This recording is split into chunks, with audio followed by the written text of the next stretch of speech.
Di akhir zaman, para pemimpin itu lebih banyak dibenci, dilaknat daripada dicinta. Semoga ini masih berjarak sedikit ya. Walaupun waktunya sudah pendek sekali. Karena kalau saya menghitung Bapak Ibu saudara-saudariku, Turki Utsmani runtuh tahun berapa? 1924. Sekarang sudah berapa? 2024. Sudah berapa tahun? Sahabat sudah. Tapi untungnya, ini untungnya. Mekah, Madinah, pusat Islam bukan Turki, bukan Baghdad, tapi Mekah dan Madinah. Makkah Al-Mukarramah dan Al-Madinah Al-Munawwarah baru dikuasai tahun 1933 oleh Saudi. Negara Saudi itu negara yang diciptakan oleh Inggris. Lalu kemudian mereka menjadi temannya Amerika. Jadi Saudi ini unik. Tapi kalau proyek temannya sama Cina. Maka yang bikin proyek-proyek di Mekah, Madinah itu Cina. Pinternya orang Saudi ini, orang Arab suka begitu ya. Dia ambil kebaikan dari manapun. 1933 barulah Mekah, Madinah dikuasai. Sekarang ada berapa tahun lagi? 2024. Berarti 2003 kalau ada ustadz berceramah, Imam Mahdi muncul 2024. Tunggu dulu. Ya, ente salah hitung bro. Ya. Ini bukan mencocok logi. Hitungnya dari 2 kota suci. Bukan dari kota pemerintahan. Jadi ilmu akhir zaman gak bisa cocok logi. Apalagi pakai WA-WA-an. WA dulu teman yang di Palestina. WA dulu teman yang di Mekah. Kata teman di Mekah, Imam Mahdi telah keluar. Ternyata Imam Mahdi sudah mati di Suriah. Banyak kawan-kawan saya, para pendakwah itu terburu-buru untuk menentukan ilmu akhir zaman. Padahal akhir zaman, ayuhal ikhwah, semua hadirin, akhir zaman itu kata Nabi Muhammad SAW akan muncul khalifah ala minhajin nubuwah berdasarkan manhaj kenabian. Manhaj kenabian itu ada pada ruh, bukan pada akal. Jadi umat Islam gak usah sedih-sedih amat. Akalnya tidak semaju orang barat hari ini. Tapi kita dulu pernah semaju mereka, bahkan melebihi mereka. Sekarang kita mau ngejar akal orang barat gak sanggup. Kita nikmati saja hasil penemuan mereka. Kita tinggikan, kita kuatkan peradaban rohani. Dan ternyata cocok juga. Ini baru cocok logi nih Paman. Kita buat pengajiannya di alam roh.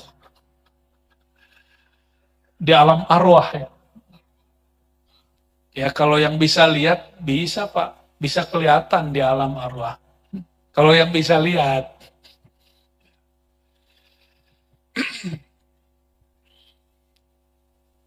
Maka kajian akhir zamannya saya simpul sederhana tadi. Bapak Ibu, gak usah khawatir-khawatir amat ya. Tapi betul 2024 ini banyak kejadian. Bapak Ibu, itu Jawa diguncang ya, kampung Sunan Bonang itu digoyang.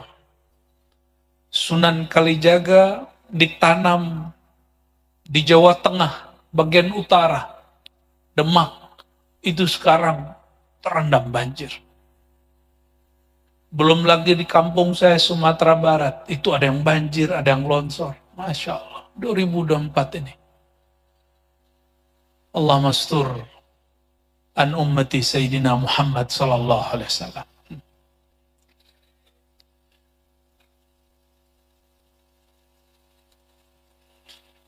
Kita persiapkan untuk 9 tahun lagi. Dan ini ada satu rahasia sebelum masuk ke bab keabadian. Mau jadi abadi nggak? Mau abadi nggak? Kalau jadi gubernur 5 tahun selesai. Ya, jadi ketua DPRD 5 tahun selesai. Jadi pejabat bisa kurang dari 5 tahun, mungkin sekian bulan. Tapi jadi makhluk abadi itu selama-lamanya. Mau nggak? Sebelum masuk ke situ ada satu kabar dari baginda Nabi Muhammad SAW. Al-Imam Al-Mahdi. Al-Mahdi artinya yang di-guiden oleh Allah. Bukan imam yang suka ngimpi, bukan. Imam yang dihidayahi oleh Allah SWT. Itu sang imam. Nanti memimpin negeri, seluruh negeri tanpa perlu pemberontakan. Tanpa perlu ngebom-ngebom. Tapi justru mereka diminta untuk memimpin. Mereka memimpin 9 tahun. Berapa tahun? Tapi sebagaimana Dajjal 40 hari, 1 hari sama dengan setahun. Maka 40 hari. Lama sekali rasanya. Sebagaimana dulu Dajjal Samiri pernah keluar di masa Nabi Musa, juga 40 hari, tapi rasanya sangatlah lama.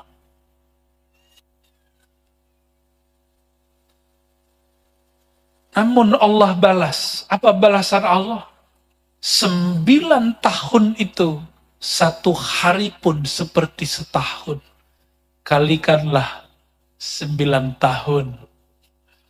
Kali 365 hari, kali setahun. Bama, itu lama sekali.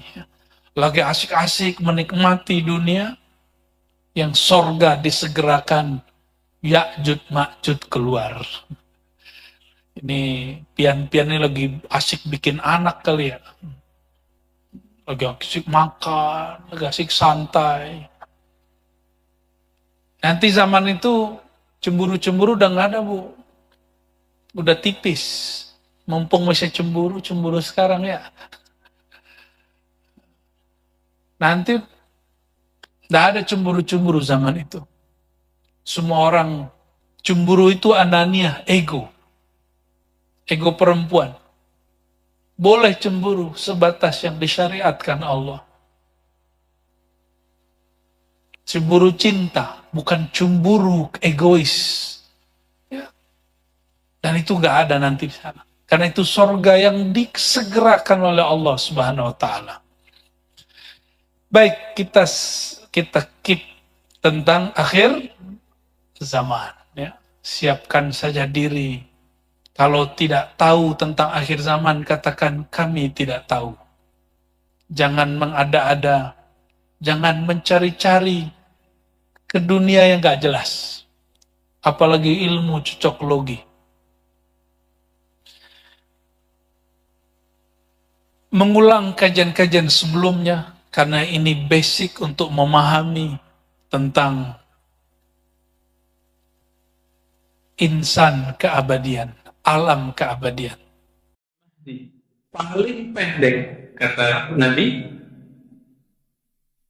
fasab'un wa illa fatis'un. Beliau itu akan tinggal di bumi setelah berjuang melawan Dajjal, pastinya, itu selama 7 atau 9 tahun. 7 atau 9 tahun. Tapi jangan sedih dulu, Pak. Dajjal itu keluarnya, Dajjal sudah ada, tapi keluarnya 40 hari. Kalau Dajjal sudah ada, maka besar kemungkinan Imam Mahdinya sudah sudah ada, ya. Dajjal itu gelarnya, bukan namanya. Dajjala, ya, yudajjilu, tadjila, atau dajjala itu kalau dibuat mubalaghahnya, orang yang banyak bohong disebut dajjal, ya. Al-Imam Al-Mahdi ini sebenarnya namanya siapa? Gitu. Maka Nabi mengatakan ismu kasmi atau kaismi. Namanya, isimnya seperti isimku, seperti namaku. Isim atau nama dalam bahasa Arab artinya berbeda dengan nama dalam bahasa Indonesia. Ismun bahasa Arab itu diperdebatkan oleh ulama, itu asal katanya wasem atau ismun itu sendiri. Maka karena perdebatan ini muncullah makna dari ism. Nama itu artinya dalam bahasa Arab ada dua. Pertama, alamun, tanda-tanda, simbol-simbol, gejala-gejala.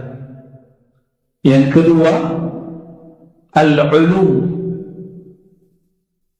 Jadi dari kata sumung, ismun dari kata sumung, maka sama langit disebut yang tinggi. Fa kullu ma'ala sama'un. Semua yang di atas kita yang tinggi disebut langit. Ya, orang tua kita dulu nyebut apa ini disebut langit-langit gitu kan. Bukan langit beneran, tapi langit. Artinya sudah disepakati dalam semua bahasa. Jadi kalau digabung, apa arti ismu ka ismi? Isimnya nama kemuliaannya, keluhurannya, ketinggiannya, dan tanda-tandanya seperti tanda-tandaku dan seperti ketinggianku.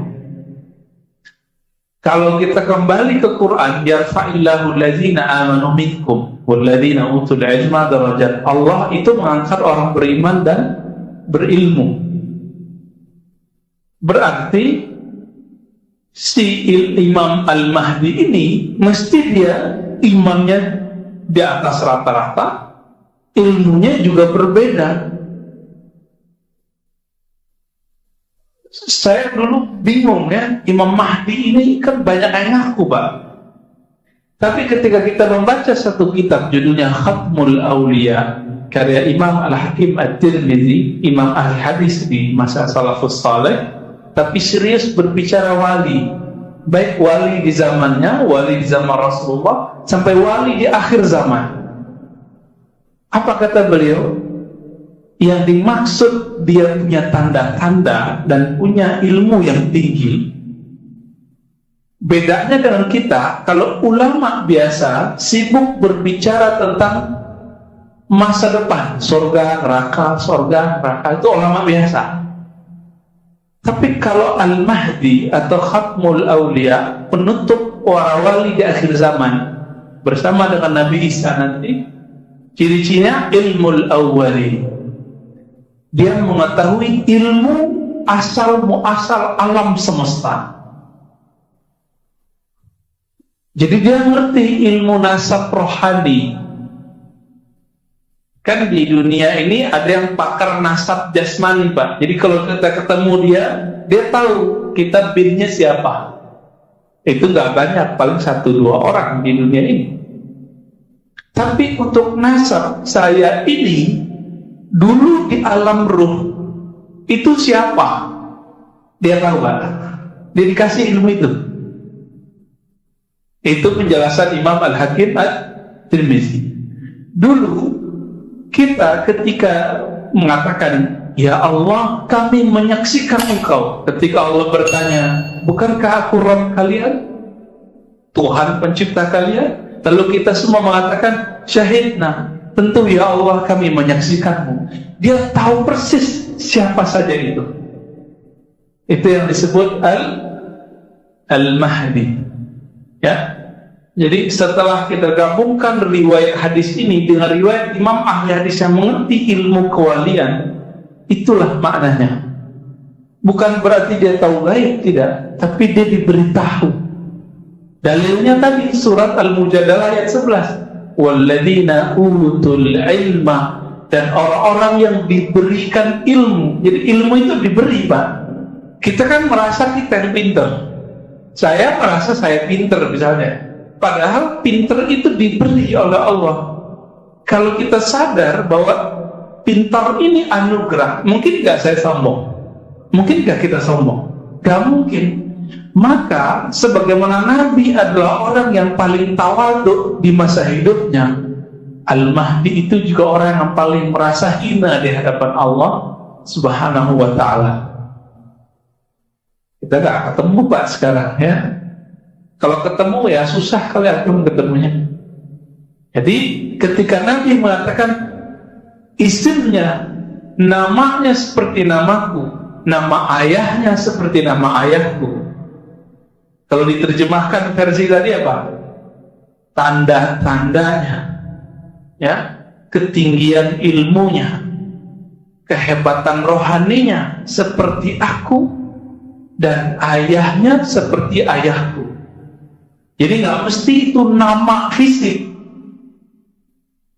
Dan ini juga sudah disinggung oleh salah satu ulama di Palestina, bahwa nama Al-Mahdi gak mesti Muhammad gitu. Kenapa? Karena semua kita itu sudah bernama Muhammad, Pak, secara fisik. Ini bukan cocok lagi, tapi coba tanya ulama-ulama yang ahli rohani.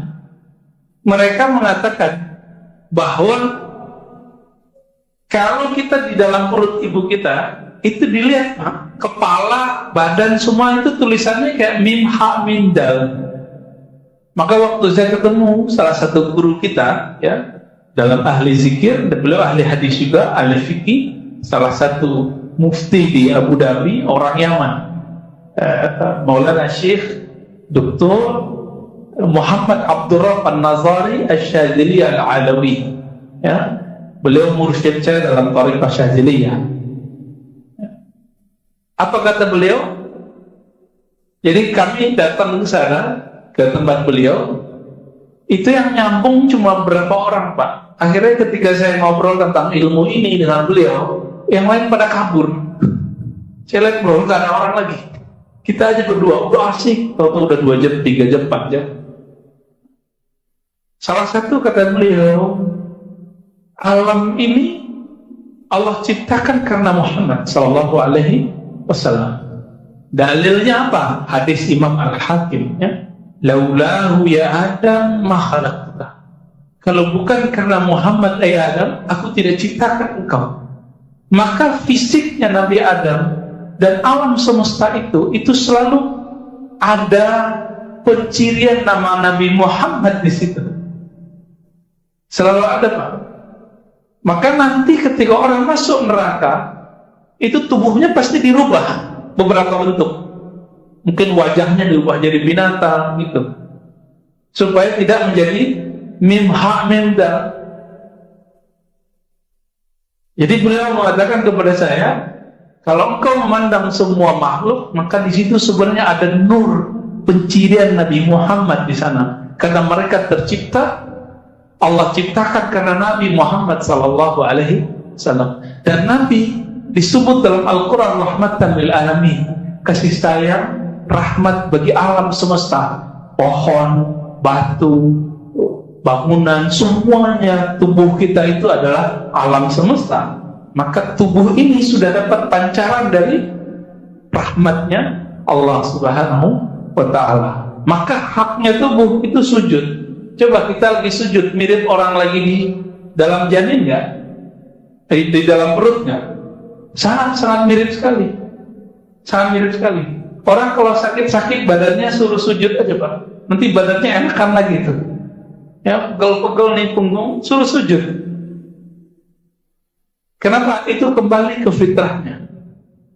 Kira-kira seperti itu. Jadi Bapak yang suka sakit punggung tuh tinggal buat akselerasi aja sujudnya tuh ya, mau dipanjangin dikit, mau dilebarin dikit. Ya. Seandainya dunia ini sisa cuma beberapa hari, pasti Allah kirim Al-Mahdi. Apa dalilnya? Disebutkan dalam hadis Imam Tirmizi, "Lau lam yabqa min ad-dunya illa yawmun."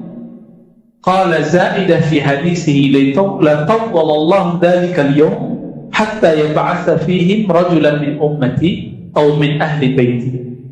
Seandainya tidak tersisa lagi sebelum kiamat kecuali satu hari doang nih, pasti Allah kirim, Allah bangkitkan seorang yang bernama Al-Mahdi. Pasti. Lalu Allah panjangkan hari itu.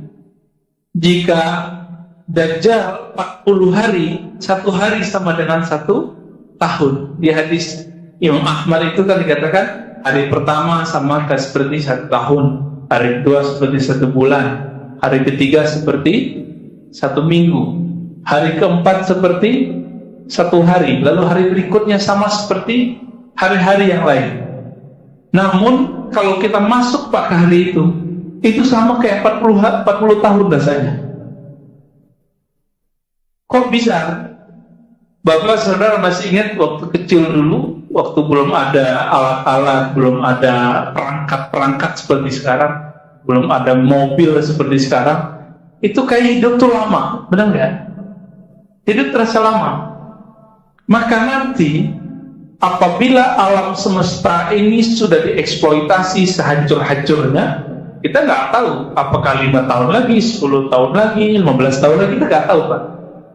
Ini kan Saudi sudah mulai kehabisan tambang minyaknya, benar nggak? Sudah mulai kehabisan. Indonesia juga sudah mulai habis. Ya, maka teman-teman kita yang kerja di perusahaan bahan bakar minyak itu sudah banyak yang berhenti, Pak, atau cari kerjaan lain, atau diberhentikan. Itu udah banyak, ya. Teman-teman saya sudah banyak yang begitu. Ini sudah pertanda bahwa eksploitasi bumi hampir berakhir. Kalau bahan bakar itu nanti habis, kira-kira nanti lampu bisa hidup nggak? Mobil bisa jalan nggak? Kecuali nanti pakai tenaga surya, ya. Maka sekarang orang udah prediksi itu. Kenapa sekarang buat tenaga surya? Karena orang udah prediksi itu. Tapi tetap aja olinya nanti dari tambang bumi. Nggak bisa jalan, Pak, nanti mobil kita. Ini bukan nakut-nakutin ini, Pak. Emang menakutkan. Memang ini menakutkan sekali. Ketika Dajjal itu keluar, apa kata Nabi? Naruhu jannatun. Nerakanya itu surga, surganya itu neraka. Maka si Dajjal ini sebelum dia keluar itu sudah menyebar fitnah dulu, kekacauan di mana-mana. Ketika dia keluar, itulah puncak kekacauan di dunia. Maka Nabi mengatakan, aku khawatir jika di saat Dajjal keluar aku tidak bersama kalian. Wah, ya, kenapa? 5. Karena setiap orang yang ketemu Dajjal mengira dia sudah ketemu Mahdi, padahal itu Dajjal. Hati-hati, Pak. Semoga berkat kajian ini Allah kasih nur dalam hati kita untuk mengenal itu dengan baik nanti. Kalau enggak, minta meninggal aja, Pak, sebelum itu. Ya, ini serius nih, ya. Kalau enggak, minta supaya Allah jemput nyawa kita sebelum itu. Tapi kalau Bapak mau berjuang bersamanya, insya Allah dikabulkan oleh Allah. Ya, berjuang bersama Imam Al-Mahdi. Saya tadi gak akan paham mengenai fitnatul Dajjal. Kita kan berdoa terus nih, Allahumma inni a'udzubika min azabil qabri. Ya Allah, ampuni aku, jaga aku dari azab kubur, azab neraka, wa fitnati masihid Dajjal, dan fitnah kekacauan. Jadi fitnah ini kekacauan yang disebabkan oleh Al-Masih Dajjal. Jadi dalam Al-Quran dan hadis yang digelari Al-Masih cuma 2, Al-Masih Isa alaihissalam dan Al-Masih Dajjal. Apa arti Masih? Masih itu yang menyentuh dan sentuhannya sakti. Maka Al-Masih itu masaha, urap atau nyentuh, ya. Apa yang disentuh sama dia sakti.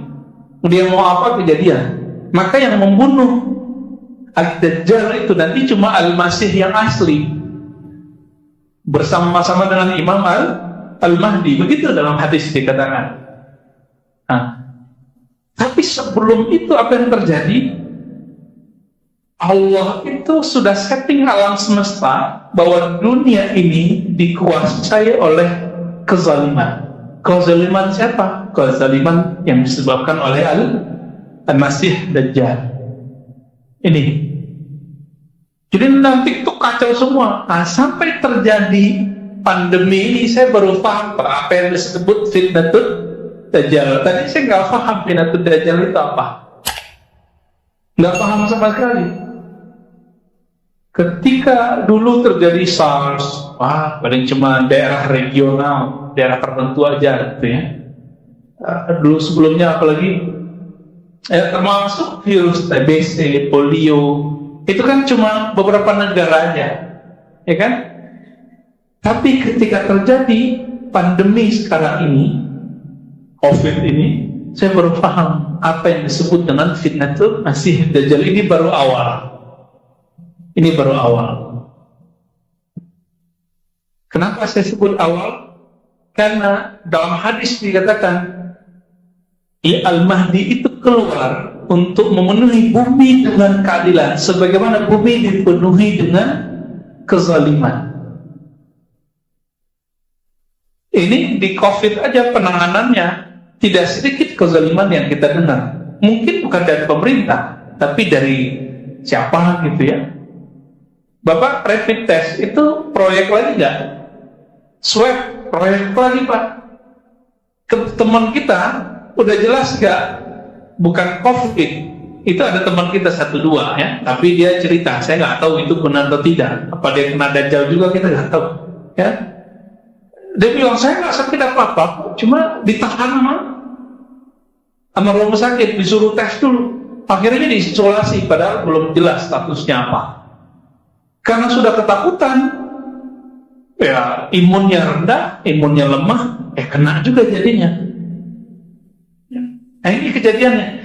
Dan disebut pandemi itu karena sudah meliputi semua negara, benar nggak? Hampir semua negara Pak, kecuali negara yang terbelakang nggak punya akses berita. Jadi mereka nggak mau kalau ada COVID. Atau ada negara yang pura-pura nggak ngerti. Itu negara Yaman. Yaman itu pura-pura bego aja Pak ya. Cuek aja deh. Tapi apa akibatnya? Sudah ratusan kita dengar kabar ulama atau orang soleh meninggal di sana. Itu udah banyak habaib ulama-ulama besar meninggal Pak di sana. Karena mereka kalau maulidan, kalau zikiran ya cium tangan.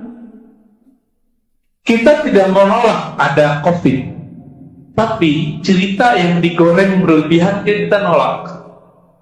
Itu aja bedanya Pak ya. Karena fitnah ini nyata. Jadi semua bumi, semua wilayah bumi itu kena. Kalaupun ada 1-2 negara yang mengklaim dirinya bebas dari COVID, tapi mereka ketakutan sama COVID. Ini yang disebut fitnah.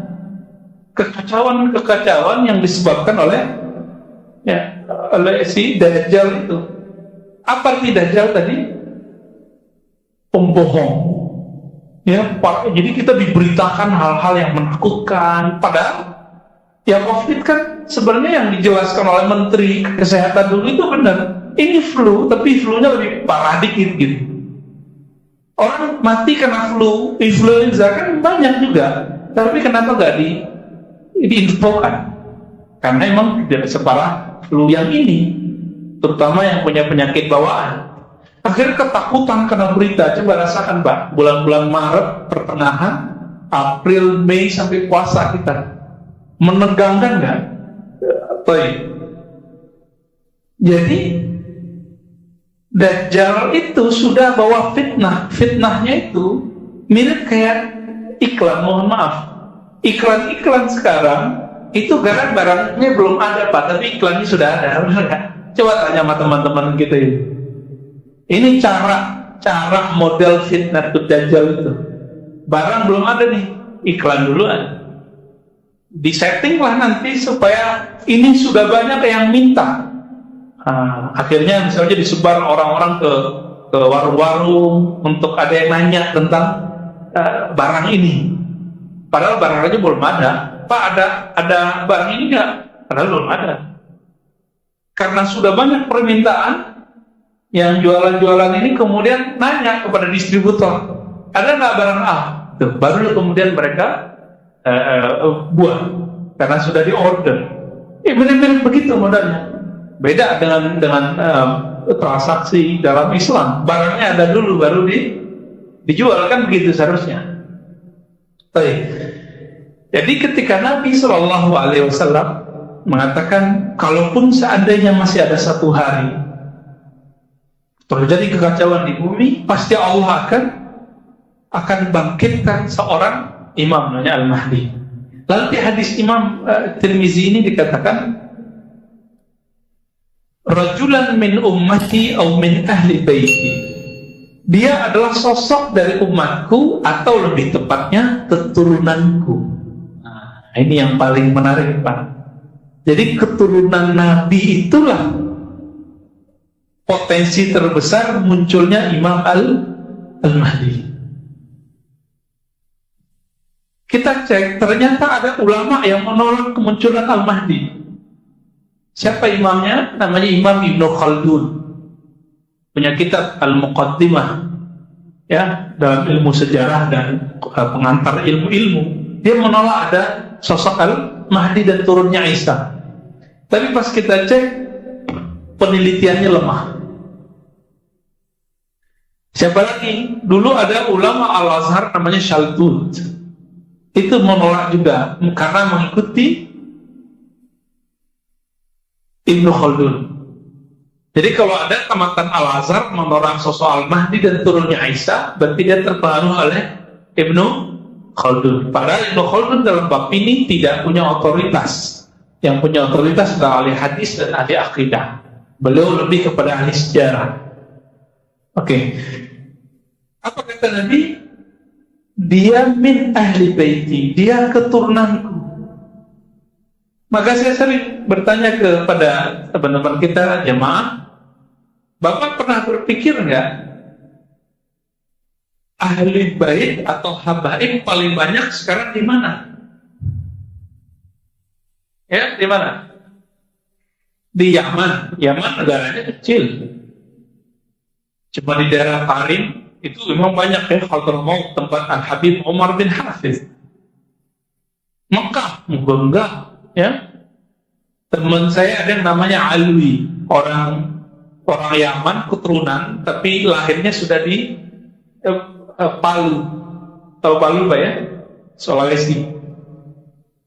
Kuliah di Madinah, karena sekarang Universitas Madinah itu dikuasai oleh salah satu kaum yang lumayan ekstrim dan benci dengan keluarga Nabi, karena bagi dia orang yang keluarga Nabi itu dianggap Syiah sebagian besar oleh mereka. Nama teman saya ini Alwi, mereka benci sama nama Alwi. Alwi itu dianggap menyamai nama Allah. Kebetulan dulu di Mekah ada Sayyid Muhammad Alwi Al-Maliki. Mereka gak suka dengan sosok ini, karena mereka kontrak terus dengan sosok ini. Sayyid Muhammad Alwi Al-Maliki, beliau, ayahnya, kakeknya, terus sampai buyutnya itu adalah pengajar di Masjidil Haram. Tahun 80-an terjadi konflik, Pak, nggak boleh lagi ngajar. Ini gaya-gaya kelompok ekstrim yang ada sekarang di Saudi, ya, ekstrim tapi bawa-bawa nama ilmiah. Itu yang menguasai sekarang Masjidil Haram. Jangan pakai logika orang awam yang tidak sahih. Allah tidak mungkin membiarkan Mekah dikuasai oleh orang sesat. Itu logika nggak benar. Dari dulu sudah banyak percobaan untuk menguasai Mekah dan itu berhasil. Cuma sebentar-sebentar doang, paling lama ya berapa puluh tahun, tak nyampe 100 tahun. Nah ini Wahabi ini paling lama, Pak, berkuasa. Mulai 1924, sekarang udah 1920. Kalau 100 tahun tinggal nunggu aja nih. Tapi apa yang kita lihat, Muhammad bin Salman sudah mulai menyadari. Apa kata beliau? Wahabiyah adalah alat perang dingin Amerika dan Rusia. Itu yang ngomong putra mahkotanya, bukan saya yang ngomong. Ya, sekarang di Indonesia kajian Wahabiyah yang disebut Salafi jadi menjadi favorit karena TV-nya ada, radionya ada. Mungkin Bapak kalau pulang kerja, berangkat kerja dengerin radionya. Tahu kan radionya? Ditanya sama Ustadz Imam gitu ya. Ya Ustadz ya.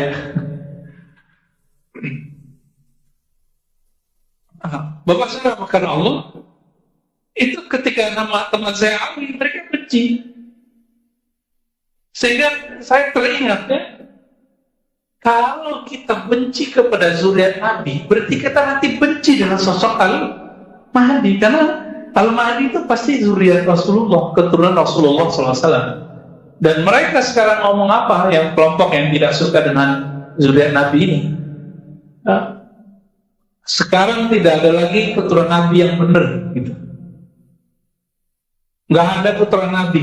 Orang menolak keturunan Nabi, berarti dia menolak hadis Imam Al-Mahdi. Bahaya nggak? Bahaya Pak, hadis Al-Mahdi sahih.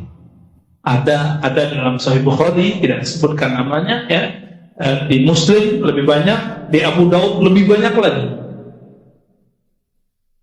Mengingkari ada keturunan Nabi sekarang, mengingkari munculnya Imam Al-Mahdi. Mereka nggak mikir sampai di sana. Kajiannya kajian Al-Mahdi, lucu. Jadi ada banyak ustadz sekarang kajiannya akhir zaman, tapi nggak hormat sama habaib. Kualat padahal gitu ya. Ketika nanti Dajjal itu keluar, dia kira itu Al-Mahdi. Ketika Mahdi muncul, dia kira itu Dajjal. Nanti begitu. Maka Nabi mengatakan ya, dalam beberapa riwayat, ini dari Imam Abu Nu'aim, Al-Mahdi minna ahlul bait. Al-Mahdi itu keturunan kami. Di riwayat lain, min waladi Fatimah, dari keturunan Fatimah. Itu udah pasti. Lalu, kalau kita sudah sadar bahwa ahlul bait nanti di antara mereka ada imam yang disebut Imam Al-Mahdi, tinggal dihitung Pak, di negara mana sekarang yang terbanyak imam ahlul baitnya, keturunan Rasulullahnya Sallallahu Alaihi Wasallam. Bapak tinggal cek lembaga guyupnya orang Ahlul Bait, disebut Rabithah Alawiyah, Al-Ashraf ya. Itu mereka baik Hasani ataupun Husaini yang paling maju Indonesia. Pimpinannya lahir di Kuita. Ya, Habib Zain bin Smith. Tinggal sekarang di Madinah. Sahabatnya Al-Habib Umar bin Hafiz. Itu punya Rabithah Alawiyah. Di Indonesia sekarang beliau murid-muridnya punya TV namanya Al-Irth Nabawi, Nabawi TV. Yang Arabnya itu Irth Nabawi, nah di Indonesianya Nabawi TV. Nanti silakan dicek Pak. Itu murid-murid beliau semua, teman-teman beliau semua. Jadi kalau ada orang sekarang nih ngaku sebagai keturunan Nabi, itu dicek seperti kita ngecek hadis, nasabnya kemana, dia klan siapa, benar atau tidak. Ketika sudah dikaji, ada buku panduannya, ada buku rujukannya. Kalau nggak terbukti, maka orang ini Habibnya Habib palsu. Sebagaimana ada hadis palsu. Jadi ini antum nih silakan aku keturunan Nabi, nggak apa-apa. Tapi paling keturunan yang palsu, doif. Gitu. Ada yang lemah. Yang lemah ini yang disebut keturunan dari jalur apa nyebutnya ya, Idrisiyah.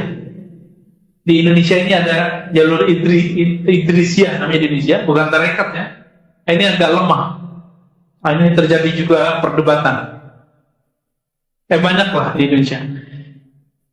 Kalau kita lihat Bapak Senamakan Allah mulai dari ujung Aceh, Medan, ya, kemudian pesisir Riau, Jambi, Kepulauan di Riau, di Malaysia, di Singapura, Palembang, sampai ke Betawi, sampai ke ujung Banyuwangi, yaitu semua pesisir pantai, sampai ke Lombok sana, sampai ke Ambon, Pak.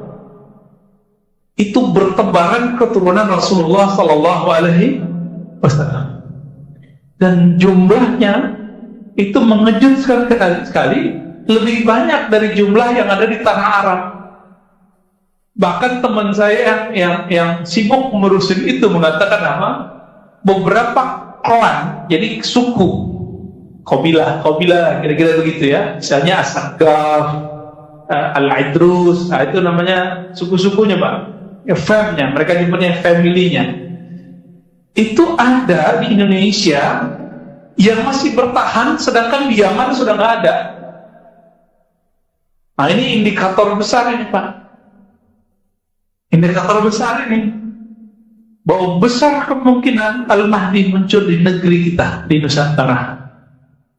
Ini bukan kabar gembira, tapi hitung-hitungan kita secara kalkulasi ilmiahnya sangat besar kemungkinan di negeri kita. Tapi kapan? Nah itu bukan urusan kita Pak. Nah jangan coba menakar-nakar tahun sekian, kecuali itu datang dari dia, datang dari Imam Mahdinya. Namun kabar baiknya, jika fitnah Dajjal, kekacauan Dajjal sudah muncul, maka otomatis si Al-Mahdinya juga sudah muncul. Tapi baru tanda-tandanya Pak. Sebagaimana Ad-Dajjal sudah diikuti orang, disembah orang, maka Imam Al-Mahdinya juga sudah mungkin memiliki murid sekarang. Kira-kira begitu Pak. Tapi kalau mengikuti kitab Awariful Ma'arif, orang yang punya ilmu mengenal Allah, ma'rifatullah, itu kan ada dua jenis. Ada orang sufi soleh, pakai serban, pakai kopiah, ya, pakai begini, pakai jenggot, pakai gamis, ya kayak ustaz kita lah ya, lengkap gitu. Tapi serbannya kan belum ada tuh. Itu sufi atau orang soleh, kira-kira begitu, orang alim. Tapi ada yang disebut malamatiyah. Apa arti malamatiyah? Dia menampilkan yang bukan di dalam hatinya untuk menyembunyikan kebeningan kalbunya. Jadi hati-hati Pak. Jangan-jangan sang Imam Al-Mahdinya sudah ada, cuma dia penampilannya sama kayak orang-orang biasa, kita nggak tahu gitu. Dan menariknya apalagi di agama Yahudi dan Nasrani itu ada ajaran tentang imam akhir zaman itu, sang penyelamat di akhir zaman. Orang-orang Yahudi punya istilahnya, mereka nyebutnya tazor atau apa ya, kita cek di buku-buku mereka yang online, ya kan banyak tuh PDF mereka, jurnal-jurnalnya. Mereka punya juga istilahnya imam penyelamat di akhir zaman, yang nanti akan mengembalikan kejayaan Nabi Sulaiman di Yerusalem. Makanya sekarang mereka sudah siap-siap kembali ke Palestina sana, ke Yerusalem untuk menguasai kembali. Tapi nggak usah khawatir Pak, salah satu misi dari Al-Mahdi itu nanti menguasai Al-Quds, menaklukkan kembali Al-Quds dan dikembalikan ke umat Islam. Baik. Apa dasar saya mengatakan jangan-jangan Imam Al-Mahdinya itu malamatiyah, menampilkan hal-hal yang biasa sehingga orang tidak mengira dia punya ilmu itu, padahal di dalamnya dia sangat mengenal Allah Subhanahu wa Ta'ala. Ini contoh di antara Bapak ini kan ada yang kuliahnya unik-unik, ada yang mampu berbahasa yang kita nggak mampu, ada yang punya skill yang kami tidak mengerti skill itu. Kelihatan nggak dari jidatnya? Enggak ya? Kalau Bapak nggak berpenampilan dosen di kampus, kita nggak ngerti kalau Bapak ini seorang dosen. Bapak ini seorang direktur, GM.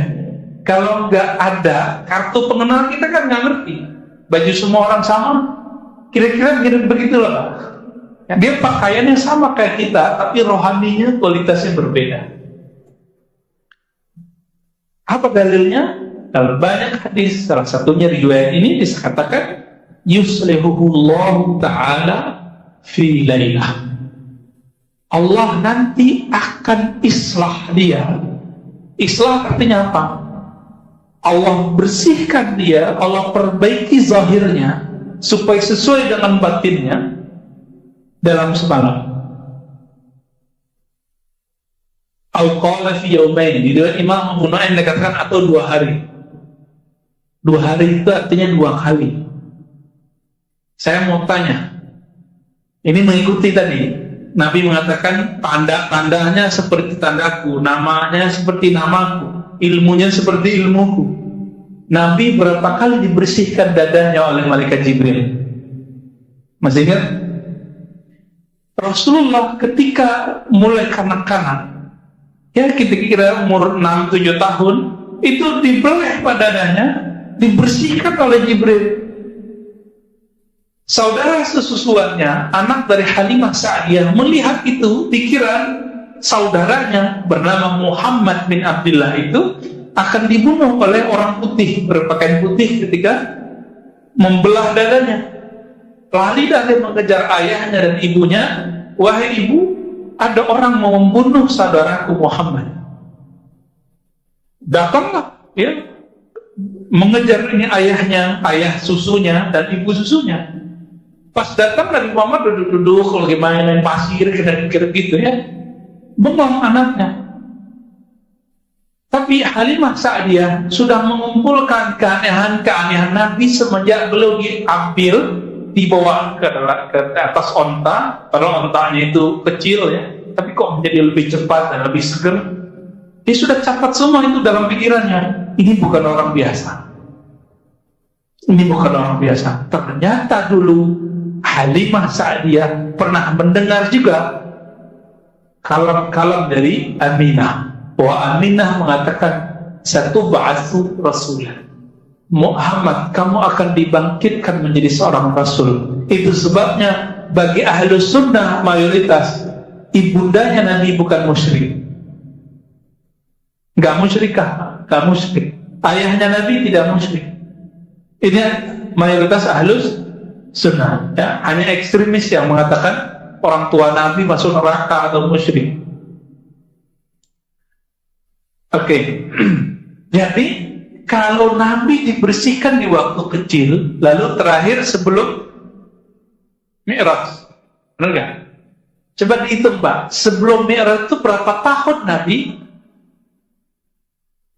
lamanya? Dari umur 7 kira-kira sampai 3 tahun sebelum beliau berhijrah ke Madinah. Nabi hijrah ke Madinah itu sudah 50-an tahun umurnya. Kira-kira ya, 50 sekian lah. Karena Khadijah sudah wafat. Khadijah sudah wafat ya. Pamannya Abu Thalib sudah wafat. Diperkirakan oleh ahli sejarah 3 tahun sebelum Nabi hijrah. Kira-kira nih ya, ada yang mengatakan 2 tahun, tergantung nih riwayat mana yang dia pakai. Maka kalau kita ngikutin ritme ini Pak, Al-Mahdi itu juga akan dibersihkan oleh Allah sebanyak 2 kali. Pertama waktu kecilnya, kira-kira umur 6 atau 7 tahun. Yang kedua, sebelum beliau mendeklarasikan atau hijrah dirinya sebagai Al-Mahdi di depan umat. Kira-kira begitu. Kira-kira berapa tahun? 2 atau 3 tahun. Ini perkiraan apa ya? Maka kalau dihitung, berarti 3 tahun setelah itu terjadi perperangan antara beliau dengan Dajjal. Tapi kapan tahunnya? Wallahu a'lam. Nah, kita nggak tahu nih kapan tahunnya.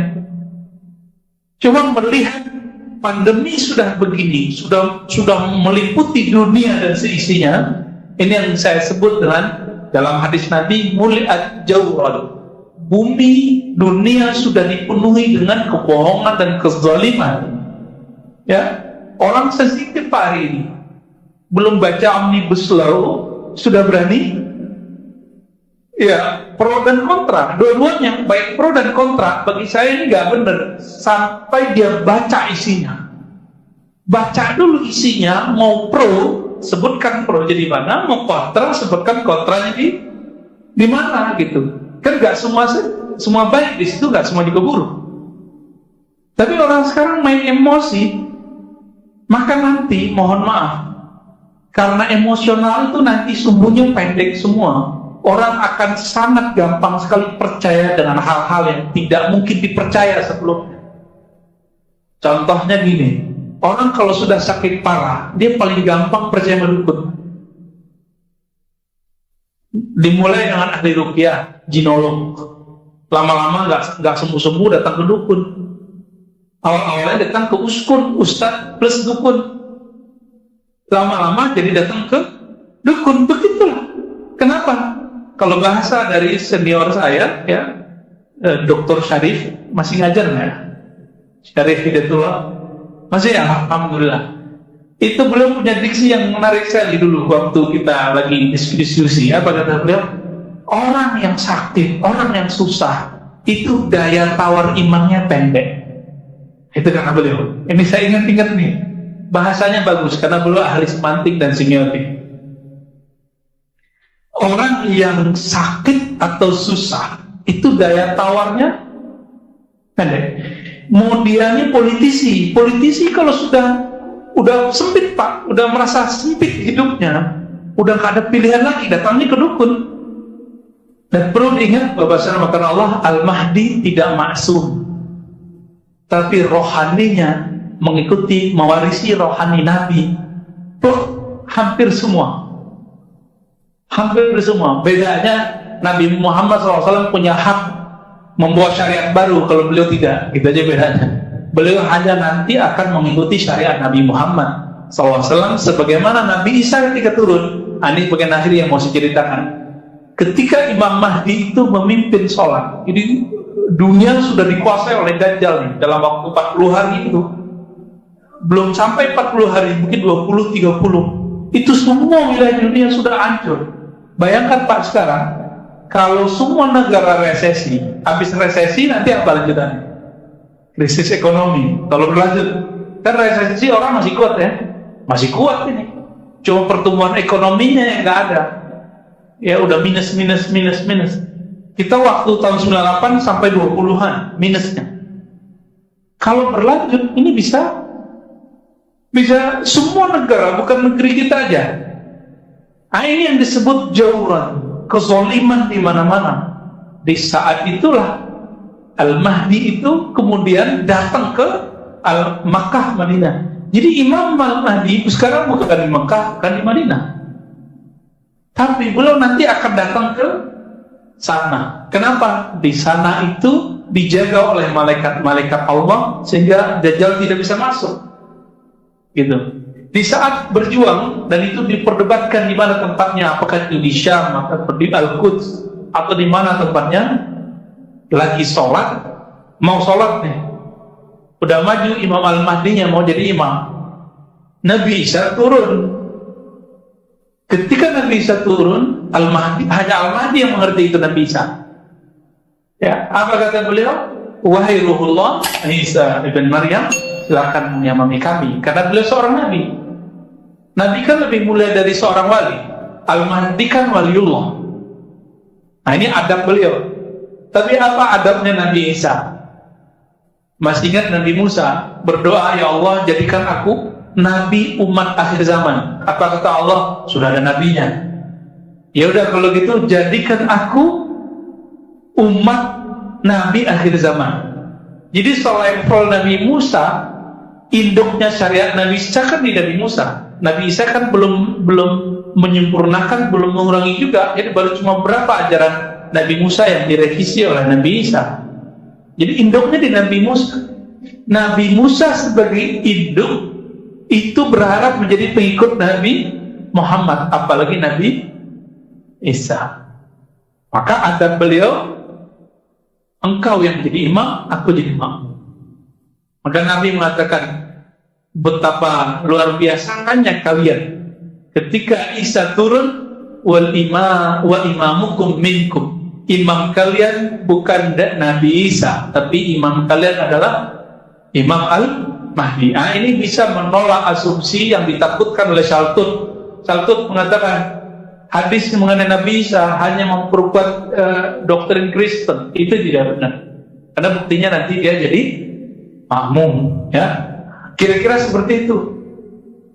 Kesimpulannya sederhana, jika fitnah atau kekacauan Dajjal sudah muncul, maka sebenarnya ilmu-ilmunya Imam Al-Mahdi sudah mulai muncul. Dan ini ditandai dengan beberapa waktu yang lalu banyak orang bicara Mahdi, banyak bicara Dajjal. Walaupun kemudian ada yang tepat, ada yang salah, ada yang hoax, ada yang cocok logi. Ya, semoga Allah ampuni semua itu dan Allah sempurnakan kekurangan kita semua. Ya, amin ya rabbal alamin. Semoga kita nanti kalau umur panjang menjadi tentaranya Al-Mahdi, pengikut Al-Mahdi. Wassallallahu ala nabiyina Muhammad.